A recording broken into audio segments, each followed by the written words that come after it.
matter how high-tech the operation is, never leave home without duct tape.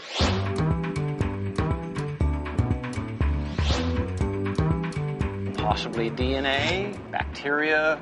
Baby powder. Is there baby powder on the moon? Our love was like a supernova. It looks like it's something out of Jules Verne. So here we go. I am in. Danger. Nothing to worry about. Professionals at work. Hi, I'm Neil deGrasse Tyson, your host of Nova Science Now. You might be wondering why I'm blindfolded. I'm on my way to a hidden laboratory to report on a top-secret diamond-making operation. Where am I? Oh, sorry, I'm not supposed to ask. So this was born in one of your machines. That's right. And this mouse we call the marathon mouse. It can run the pants off any other mouse, but it did prove for the first time that endurance was something that could be genetically engineered. Here we go. I'm going to fall to the black hole feet first. My body would snap into two segments. I'm being extruded through the fabric of space and time. We have a word for this cause of death. Spaghettification.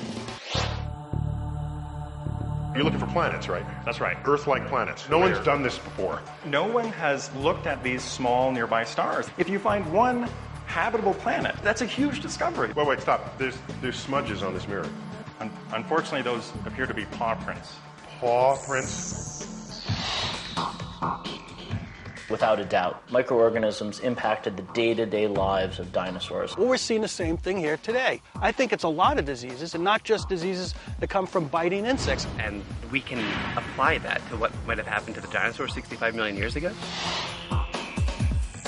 So these walls are just pure salt? Pure salt. And that liquid was trapped 250 million years ago. The sample was covered with fibrous materials. Salt on Mars is a perfect place to go looking for similar molecules. This would be a great way to look for life on other planets.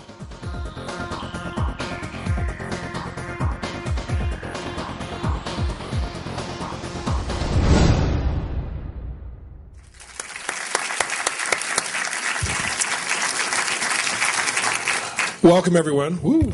I'm John Abbott, president of WGBH, and we're thrilled that you could join us for this special Leadership Circle Meet the Producer and Host event celebrating the 4th season of Nova Science Now, which we just got a quick look at in a season overview.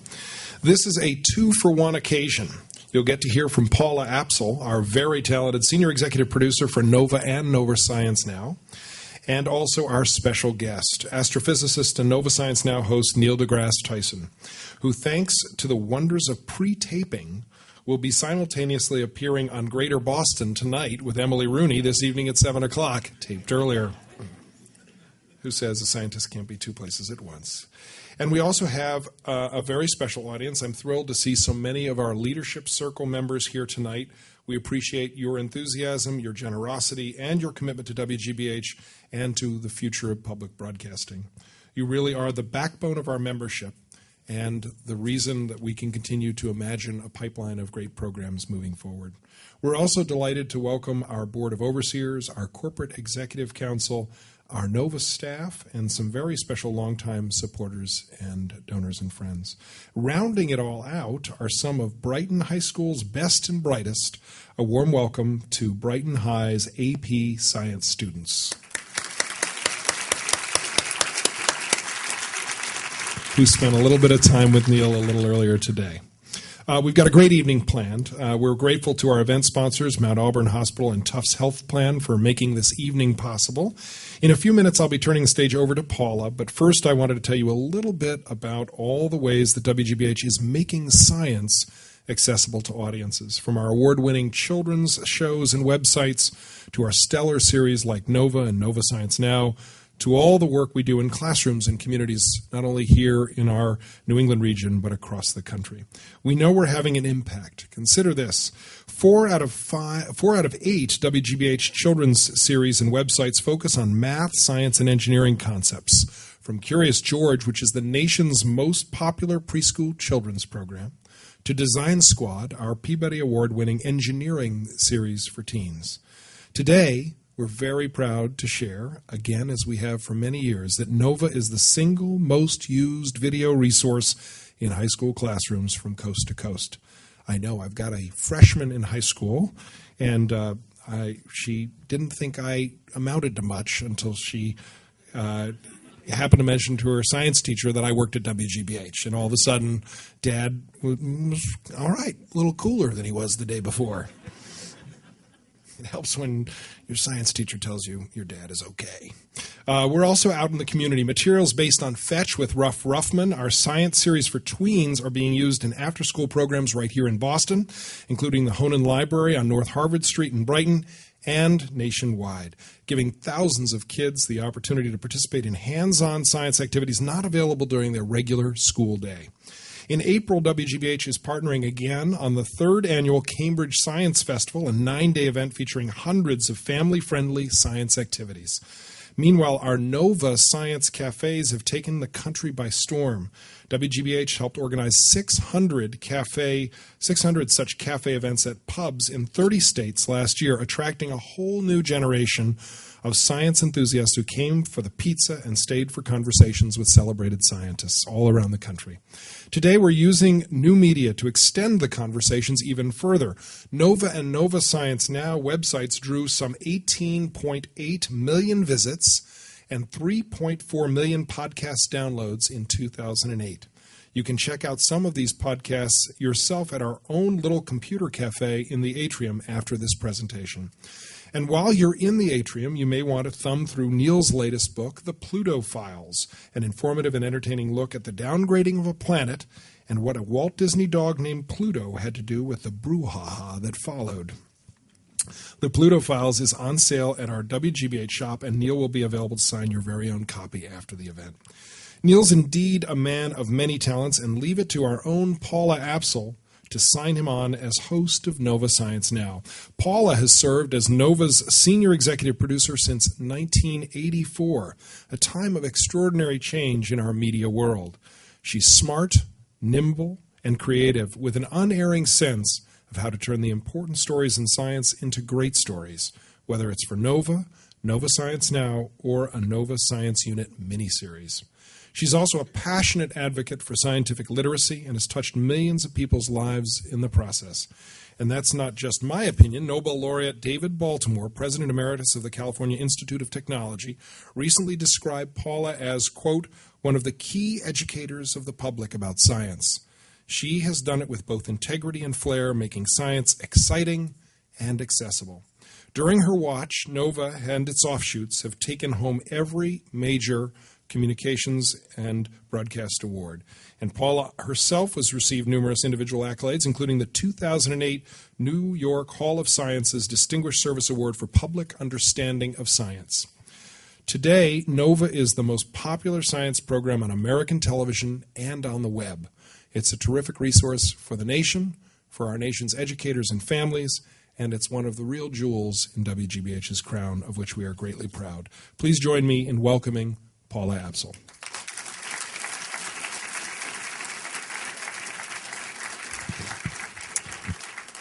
So, thanks very much, John. I'm delighted to be with you here, with all of you this evening, to talk about Nova Science Now. For more than 3 decades, Nova has been bringing hour-long science documentaries and miniseries to television, delving deep into one particular science topic. In 2005, we launched Nova Science Now to present multiple stories in a magazine format show. We did this because we wanted to expand our ability to keep our viewers informed of the latest developments in current research, the advances in science and technology that impact our daily lives and our understanding of the world around us. Now in its 4th season, the series has taken off with an enthusiastic fan base, including younger viewers and families watching together. This season, Nova Science Now will feature stories on artificially engineered diamonds that could revolutionize electronics, the hunt for Earth-like planets, and whether the benefits of exercise can be contained in a pill. That would be great, wouldn't it? Each episode devotes one segment to profiling an unusual scientist to reflect on what life in science is really like, 24 of those profiles will be shown exclusively on the web. One of the things that makes Nova Science Now so successful is, as our viewers tell us, that it's fun to watch without dumbing down the content. What helps us strike the right balance of education and entertainment is our fantastic host, Dr. Neil deGrasse Tyson, simply the best ambassador of science I know.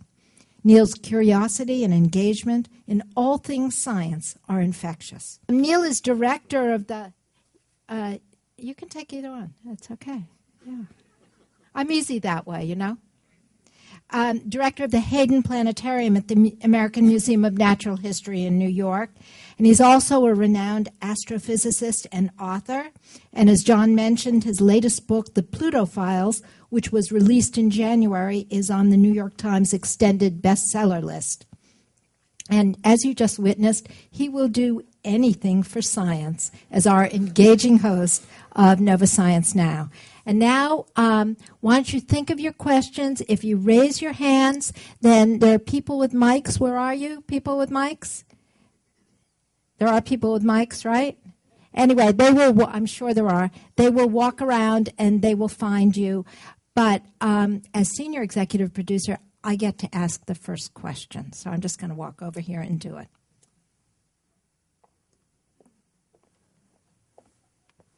So you all think of your questions. Did the mic switch? It's okay? You can hear me? Okay. So Neil, you have been featured on the Colbert Report, on Conan O'Brien, Jon Stewart, and voted sexiest astrophysicist alive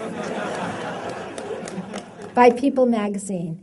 And now you're strutting your stuff in the shower in front of millions of viewers. When did astrophysics become so sexy?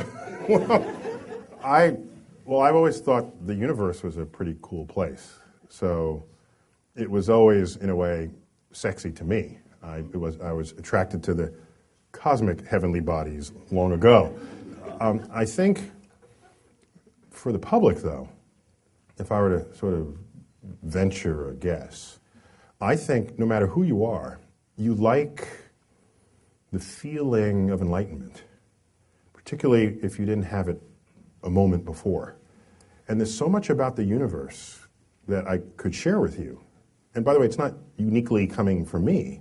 Any one of my colleagues carries this base of knowledge about our place in the universe, where I would share this information with you. And it's not just information, it's a sense of perspective, a cosmic perspective, if you will. And once you get a taste of a cosmic perspective, I think you're a different person. And it can become almost seductive, where you want more, because your outlook has been modified, altered, enriched. So I think the universe has always been sexy, but it's a matter of whether it's delivered as encyclopedic information or delivered as a means of empowering the mind of the listener. So do you think that people in general are now catching on to kind of the importance, and not just the importance, but the fascination with science? I mean, we've gone through periods in this country where we've really had science phobia, terrible sense that science was somehow responsible for many of the ills of modern society. Do you think that that's changing now? I don't know. I mean, we're in a new administration. I don't, and Obama actually mentioned science in his inaugural address, and that may have been without precedent. Interesting for a nation that prides itself on its technological strength, or at least it forms part of its self-image. So in Washington, of course, it doesn't matter what you say. What matters is where you actually spend money. And so there's still time to see whether money will be spent in ways that will promote science. One of the big challenges, of course, when you're in an economic crisis is at what point do you put a Band-Aid on a problem to solve it? At what point do you solve the problem in a way so that it never happens again? And those kinds of solutions typically require longer horizons of the return on that investment than are typical in Washington, certainly longer than re-election cycles. So if you want to invest in the scientific future of our nation and the technological strength of our nation, that's an investment you'll make today that's not going to return tomorrow. It'll return in 2 years, in 4 years, in 8 years, in 10 years. 20 years. So you need politicians with foresight that goes beyond their own tenure of leadership. And that will be I think that's the measure of any great president, whether they can see beyond just their years. Yeah, I think that's really interesting that you mentioned that. I'll shut up in a minute and let you ask your questions. It's just, I don't actually get that much of a chance to kind of sit down with Neil and just ask him questions. The economy is often linked to competitiveness and to innovation, which is really, I think, perceived as an important engine of the American economy. And yet, I'm not sure that a lot of people, I think they understand how innovation is linked to technology. But do they understand how innovation is linked to basic science? And how do you see the relationship between the two? I'd rather word that differently. The need is to get the public to recognize that innovation in science and technology is the engine of economic growth of the future. So the connection is not whether innovation is necessary for science. I think everyone accepts that. The question is the extent to which innovation in science translates to economic strength in the future. Because it's easy to see that an engineering solution can create a product that you might sell, whereas the science is a little less obvious how you make that transition. So, but it's simple. It's simple. There is no engineering without principles of science that underpin it. An excellent example is, this will bring in all three branches of science funding in the government. There's the urge to want to fund the National Institute for Health to very high levels because they're finding solutions to your health problems. Funding there pays for research in the laboratory that solves diseases, that cures diseases. No doubt about it. So there's that urge. And then here's like NASA saying, well, let's go to the moon or Mars. Or there's physicists that want to probe matter under conditions that simulate the Big Bang. And you're saying, we're putting our money for the cancer cure right here. You guys will have to wait in line. That's short-sighted to the point of being profoundly ignorant of how discoveries actually unfold. If you walk into any hospital and look at I'm screaming at you, I'm sorry. You walk into any hospital and look at any machine with an on-off switch in the service of diagnosing your physical condition. It is based on principles traceable to some discovery that happened in physics. A discovery, in practically all cases, not imagined or intended to have medical applications, like the X-ray machine, all right, like the MRI, like ultrasound, like just go down the list. It doesn't matter what you're going to find. Just go down the list. Medical doctors, medical researchers did not invent that technology. It was physics, and then applied through clever engineering to then solve the needs of the medical doctor. So you can't ever choose, you shouldn't ever simply choose a branch of science and say, fund that because we want all the great answers to come from that, without realizing the importance of the cross-pollination of all these frontiers of science. Nova Science Now, if I may talk about it, I know I happen to be hosting it, but I would say this even if I weren't. Nova Science Now, though this was about music and the music industry in particular, more broadly, taps the frontier of all the sciences, as well as engineering, robotics, and nanotechnology and the like. And I think we do it in a way, we do it so, I think, in a breezy kind of way, so that you look at it and you realize that the science is just all around you. And it's all plugging into who and what we are as a nation and as a species. So I think, yes, it takes some work, getting back to your question, sorry it's such a long answer, that it'll take some work to have people understand that science that looks like it's irrelevant, you're not in a position to make that judgment. Just the same way Michael Faraday first passed a wire through a magnetic field back in the 19th century, early 19th century, and saw that a current of electrons was induced in that wire just by moving it through. And it triggered a little dial to move. And he showed it to some people. He said, oh, that's kind of cute little tabletop experiment. That's cute. And this story might be apocryphal, but it's still an important lesson. he took it to the government, the British government. And the comment was, I don't, of what good is this to the security of the empire? And he says, I don't know at this point, but I can guarantee you that one day you will tax it.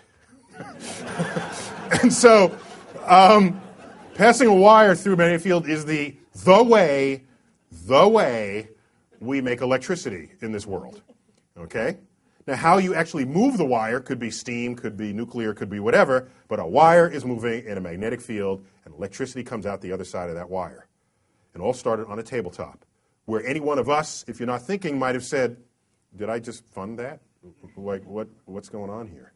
So you should never say that anybody's discovery is not worth anything, even if that's the emotion that you feel, because the history of science has shown that such commentary in almost every case is short-sighted. Let me mention an invention that I think might be particularly meaningful to some of these students from Brighton High, and certainly to my NOVA colleagues I know, and to many of you out there, the iPhone. Can you trace a path through 20th century physics and end up there? Oh yeah, no, you can't. Well, no. The interesting thing about the iPhone is how many technologies it merged to make that one product. From the, from microwave communication technologies, there are satellite technologies that were the initial drivers of. Actually, you can trace microwave to like the Second World War, where we're trying to break the German code, and out of that, by the way, okay, tell a quick thing here. I guess my name is here, so I can say what I want here. I can just say, I'm host. Right. You're in my living room now. I just talk. I say what I want. Here's the best example I can give. And the iPhone is a really good modern example, but let me give a simpler example. Let's say you took some physics classes. You're an expert on physics. You become a professional in thermodynamics. That's your specialty in physics. The study of heat and its flow from one place to another.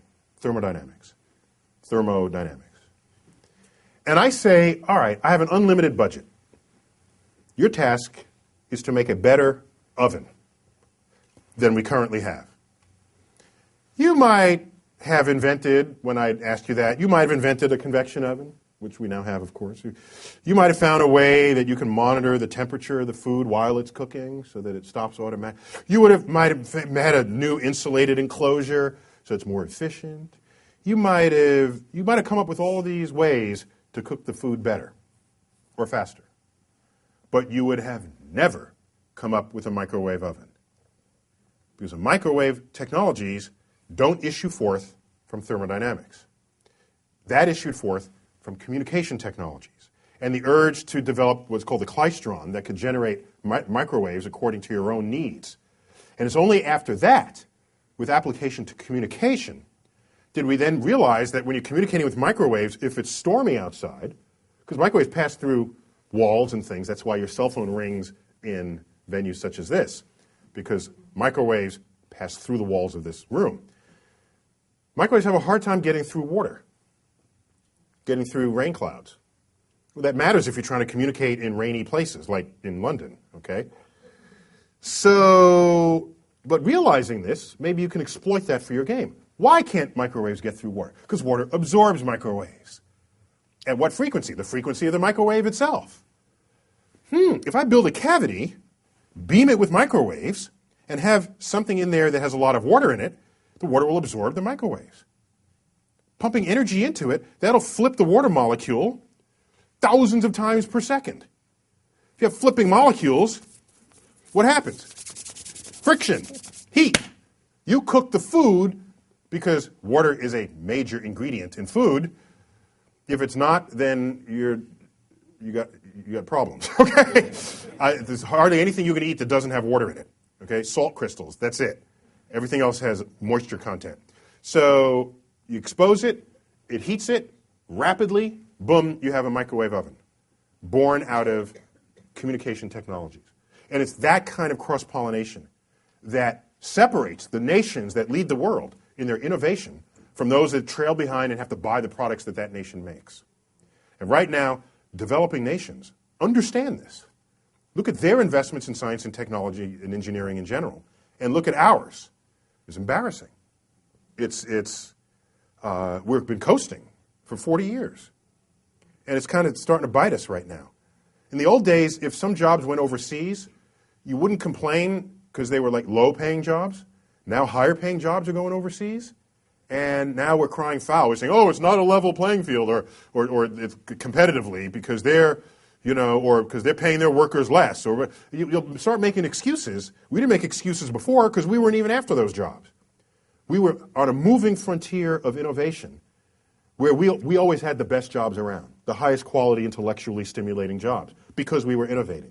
You stop innovating, everybody else catches up, the market shifts, you cry foul, your economy tanks. So what are the most important solutions to that? Nova. I like that one very much. Let me throw this open now to you. I can't really see very well, so are people putting their hands up? Oh, over here, I see a question. Sir? If you look at the history of corporate research and development in America, for example, maybe 30 years ago, AT&T Bell Laboratories was the single foremost research organization around the world. It had 20,000 researchers, half of which were working on 10-year or more out in the future. But if you look at today... Wait. While it may have been that, what it certainly was the most significant research arm of any corporate entity. Of corporate entities. Right, because there were non-corporate entities that were research arms. That's right. Like Lawrence Livermore Labs, this sort of thing. So you're after the corporate thing here. I was after the corporate thing because the model has changed. Yes. So the number of people at Bell, I don't know if there is a real Bell Laboratories anymore. AT&T has changed, though AT&T, Bell Laboratories invented the transistor, which has led to the entire computer revolution. It had invented the laser. But there is no more research there. The IBM lab equivalent also has been significantly diminished. The Watson Research Center. Washington, thinned, exactly. Yes. So, but now what we have is a lot of venture capital going into companies like Cisco, and I've been a part of it myself. But at the same time, the approaches You're taking for credit and the development blame for that. Well, I mean, it's a good and a bad side. The question is, what do you believe is the solution going forward? Because now the focus is more development, not research, in the current environment, the current economic environment. The solution is the government. While that's always an easy answer to give, no matter what the problem is, I really mean it in this case. The Bell Labs model, first, Bell Labs at the time was not functioning in a free market enterprise of a communication industry. It was basically a granted monopoly for our phones. So when you have that, then there's a different business model, there's a different marketplace that they're playing into, and they could afford the luxury, I will call it a luxury, of having a huge research arm to make discoveries, curiosity-driven research that may contribute to your product line in the end. So that monopoly gets broken up, they have to compete, and so all that goes away. So what it means is the government is the only entity around in a free market country. It's the only entity around that even has the capacity to have the foresight to invest in something for which there's no marketplace in the near future, but on the hope that there may be one in the mid to distant future. Without the government to do that, there's no one else to do it, and you're there stuck making incremental advances on a product line that never actually becomes a revolutionary change. We have a platform already that could be developed within? It's called the National Science Foundation, the National Institutes of Health, the National Institute for Standards and Technology, the physics branch of the Department of Energy. These are the R&D of America, if you will. NASA included among them. That package, all the money that funds them, is the scientific innovation of the nation. And the health of those agencies is the health of, if you want a window to 20 years out, that's the connection. And so while it's easy to say, I need to save money, let me pull it out of here and put it there, that's eating your seed corn right there. Exactly. Right over here. In fact, I've got to add, President Obama made a boneheaded comment several months ago before he became president, but we got to him, fixed it up just fine. He said, when asked about NASA, said, well, what should we do about NASA? He said, I'd like it if we had something to really rally around behind them, but until that happens, I'd take $1 billion from NASA and give it to the Department of Education. Now, that sounds like it should play well, because how could you not want to give more money to education? Until you realize, screamed at you again, I'm sorry. Until you realize that the Department of Education's budget is a factor of 3 greater than that of NASA. Number one. Number two, if you ask people, there are those who say, why are we spending money up there when we should be spending money down here? You know that. They're out there, maybe even in this room. We know those folks. And I said, well, how much money do you think they're spending up there? Here's your tax dollar. How much of what fraction? Oh, 10%? 15%? I said, no. 0.6 of 1 penny of the tax dollar completely funds NASA. The space station, the space shuttle, all the NASA centers, the rovers, the Hubble telescope, the replacement telescopes, everything. So I ask you, what price would you pay for the universe? If not 0.6 of 1 penny. And the point is, the fact that you thought they got more money, what a compliment to NASA that is. That you think they're getting 10% of the budget, when they're getting 0.6 of 1 penny of the budget.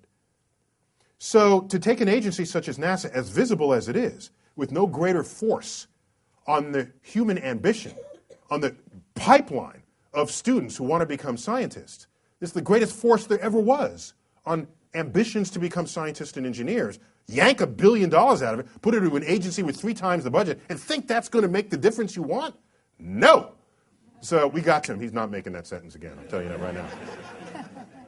I saw a question right here. Yes, hello. Hi. This is a little outside the technical field, but you clearly have thought about all this kind of stuff. It seems to me that our technical lead of the past 40 years has largely been based on our robbing the best minds of other countries. They come here because we have the best schools and they want to go here. We have companies and places for them to work, so they want to stay here. And that is changing now. There are better schools elsewhere, and our immigration policy is more hostile to them. Is it worth working on that side of it to try to get people to come here and stay here?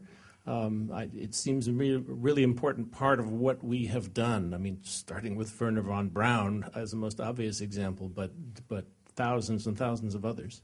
Yeah, excellent point and an excellent question. It goes even much earlier than Wernher von Braun. Wernher von Braun, captured from Nazi Germany, brought here. Einstein, obviously. Yeah, so you go even before Wernher von Braun. You go to the 1930s when we were building our physics portfolio with particle accelerators.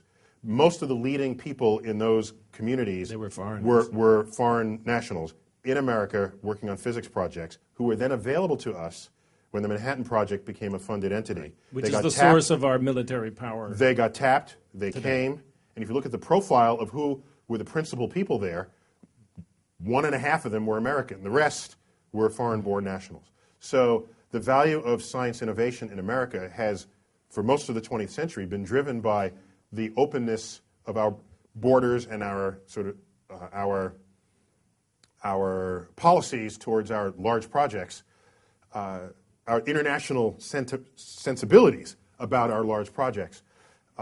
That's primarily responsible for our expertise, for which we've been known for most of the last century. So we need to get somebody in the administration who understands this larger picture. So here's the trend line. Let me unpack what it is you said. So now you go to the 1960s, 1970s. Look at the graduate programs in science and engineering in America.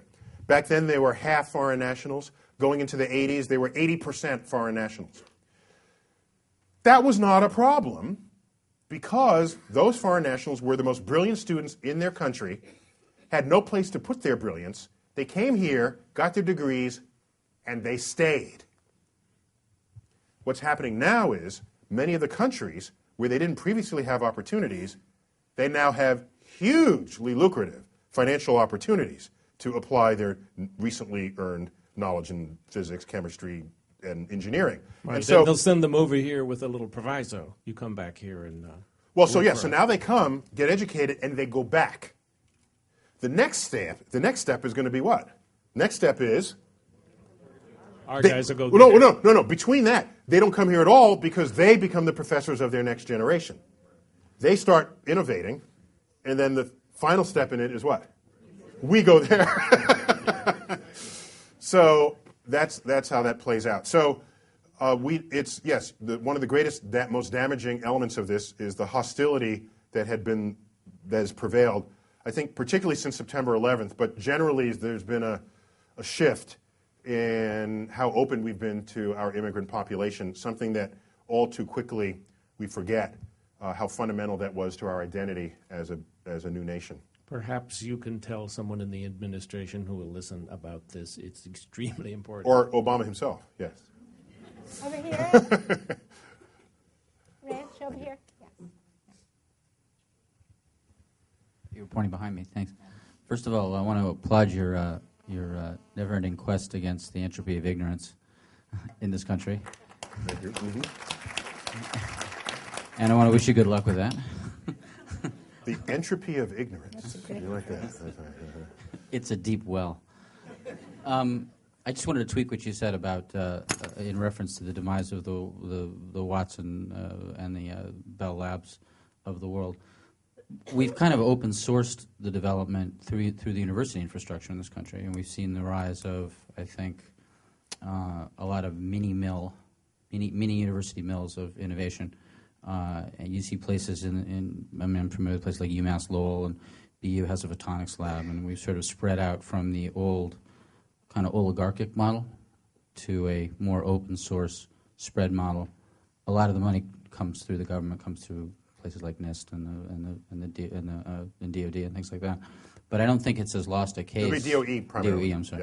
Yes. It's not as lost a case. I think we have a very good infrastructure that we can probably incrementally turn up the heat on or through funding, but it's much more well distributed than it was 40 years ago.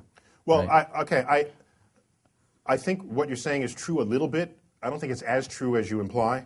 The only difference is, and I track this simply by budgets more than anything else, the only difference is in the early days of the NSF, it saw the funding of science as money going to individual researchers who run labs. It became clear after a while that certain kinds of science can't be done that way. Certain kinds of science requires much larger collaborations with centers that have huge sort of budgets related to that. And so the distribution of monies that the NSF spends, as well as the NIH and NASA, now go to the creation of centers, just what you're describing. And those centers are places where people come together from multiple institutions, even from multiple disciplines, where certain questions tap multiple tools and methods that have been developed by disciplines that don't otherwise publish together. And that's where you get the greatest innovations of them all. So the monies, when I say NSF, and I'm talking about monies that go to academia. NSF doesn't do any research of their own. This is what I'm talking about. So yes, some of that model has changed, but there's still, I've been on some of those boards to look at the portfolio of how they spend their money, and we make sure that some money goes to the individual researcher. You don't want to ever lose that, because that's the spark of innovation that an individual can have that sometimes gets lost in large collaborations. But you need the big centers. There's one on adaptive optics, there's one on nanotechnologies and the like. So, and it goes on and on and on. So I'm getting a little depressed here. And I see our students from Brighton High who are thinking about their future looking a little glum. And the questions they asked before, I don't think we have that much to worry about. So does anybody have a question on science, on the universe? Oh, I see one right here. Thank you. When a successful mission, be they rovers or telescopes, runs through the nominal time that it had been imagined, yet it's still going, do you keep it going because you know it's the bird in the hand, or do you say, let's cut the funding and use that other money for the next mission that would go somewhere new? But that's the two in the bush, okay? So we go through these problems all the time. The public spoke loudly. What impressed me was that I don't know any time in the history of the world where the public took ownership of a scientific instrument. But that's effectively what happened. With the op-eds and the talk show commentary and the like, it was no longer, the telescope didn't belong to NASA, didn't even belong to the astrophysicists. The public took ownership because you had the Hubble photos on your screensaver, on your desktop. You've mailed them to each other. And I wrote a whole article on this in a paper surely none of you in this place read, but Parade magazine. It was a cover story. Anyone here read Parade? I don't know.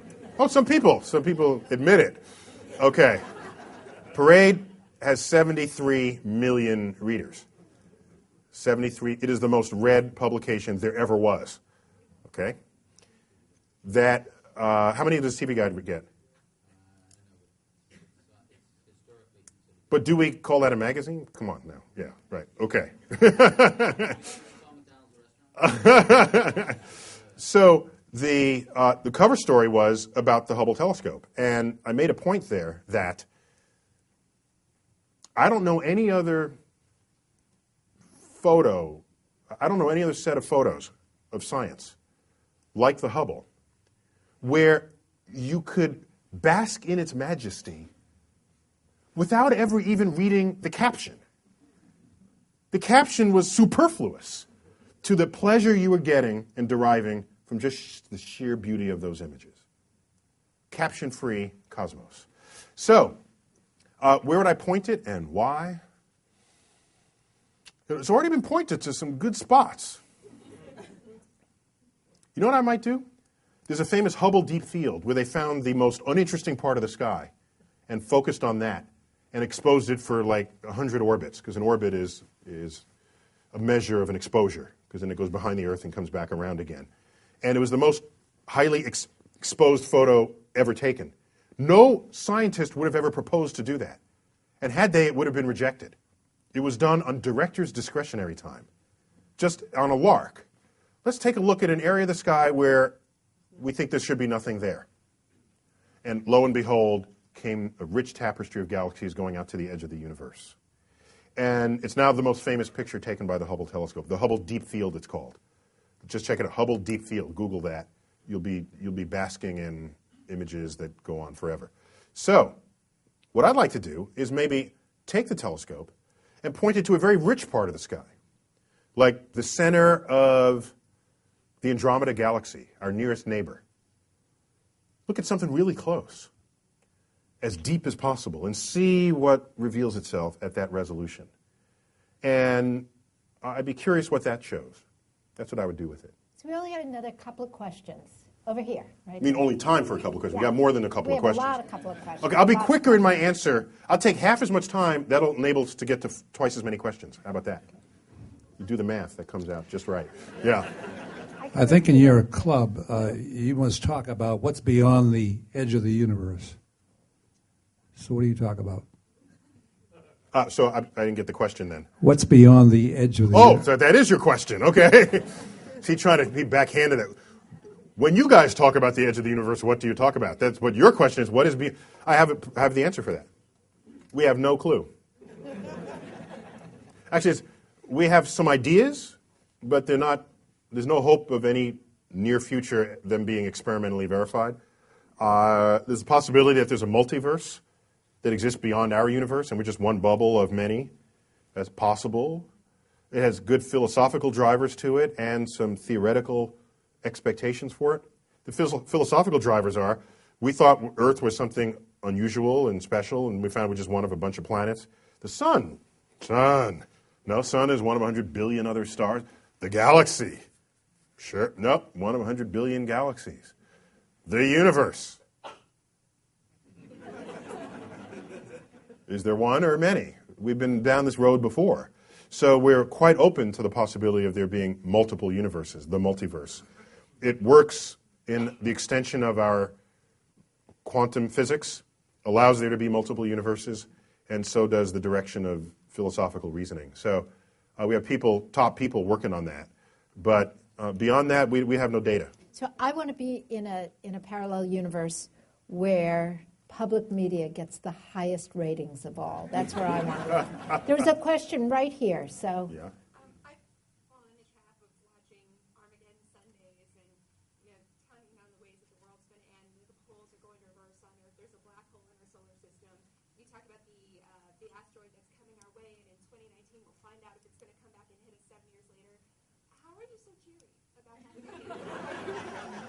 Did you guys hear the question in the back? This is a great question. She's lately been watching TV shows and reading books and hearing a little bit, from me even, about end-of-the-world scenarios, with Earth being tipped on its axis and the polar axis switching and asteroid coming and rendering us extinct and viruses and 2012. She didn't mention it, but it's in there. 2012, what's going to happen? I know it's in there. A whole show on December 21st, 2012. Yeah, the end of the world is going to happen on that day. April 13th, 2029. Well, that's a Friday, by the way, April 13th. Not that you asked, but I thought I would share. In the interest of disclosure. Yeah, okay, so first let me knock out the 2012 thing right here, all right? 2012, you just Google 2012. There's thousands of web pages telling us that the world will end on December 21st, 2012. It's basically a hoax. It's a hoax. Perpetrated by people, some of whom don't even know that it's a hoax. Now, and she's concerned that I'm so cheery. Like, what drugs am I taking? That's really what she's asking. Aren't you? So, 2012, it's a hoax. Here's what's going on. It turns out, for reasons that remain mysterious to me, humans have the urge to join cults when the cult says the world is going to end in your lifetime. Just look at the history of cults. Every cult leader says the world is going to end in their lifetime. Not the world might end in 50 years, then no one joins their cult. Or 100 years, because that's too long, right? Okay. So, the 2012ers say the world will end in 3 years, on December 21st. Because on that day, the center of the galaxy where there's a supermassive black hole, the sun and the Earth will come into perfect alignment. And they're worried about the extra gravitational forces knocking Earth off its axis. You can calculate how much extra gravity that is. It is a little bit of extra gravity. I'm not going to lie to you there. When you line stuff up, you get a little bit of extra gravity. Okay? Now, I could tell you that the gravity is insignificant, but you're not going to believe me there. So I have to tell you something else where you'll believe me. Are you ready? It is true that that alignment will happen. It's also true that that alignment happens every year, December 21st. They left that out. They don't tell you that.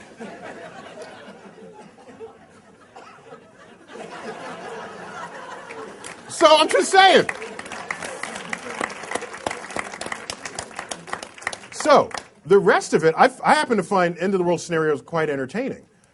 Death and destruction. Why do kids like dinosaurs? Because dinosaurs can eat kids, right? We've had this fascination with catastrophic death forever. I wrote a whole book called Death by Black Hole. You know, people like that. So I think what matters is not that there are these ways the world will end that do exist and that are real, but that you want to properly balance what you should be worried about first. Not getting swallowed by a black hole, although I'd be happy to tell you how you'll die. That's the spaghettification part. You should worry about viruses. You should worry about terrorism. You should worry about whether or not you wear your seatbelt when you drive your car, whether you wear a helmet if you ride a motorcycle. There are things that matter much more to your safety statistically than so much of the rest of this. Keep an eye on asteroids, though. You know, don't lose sight of those.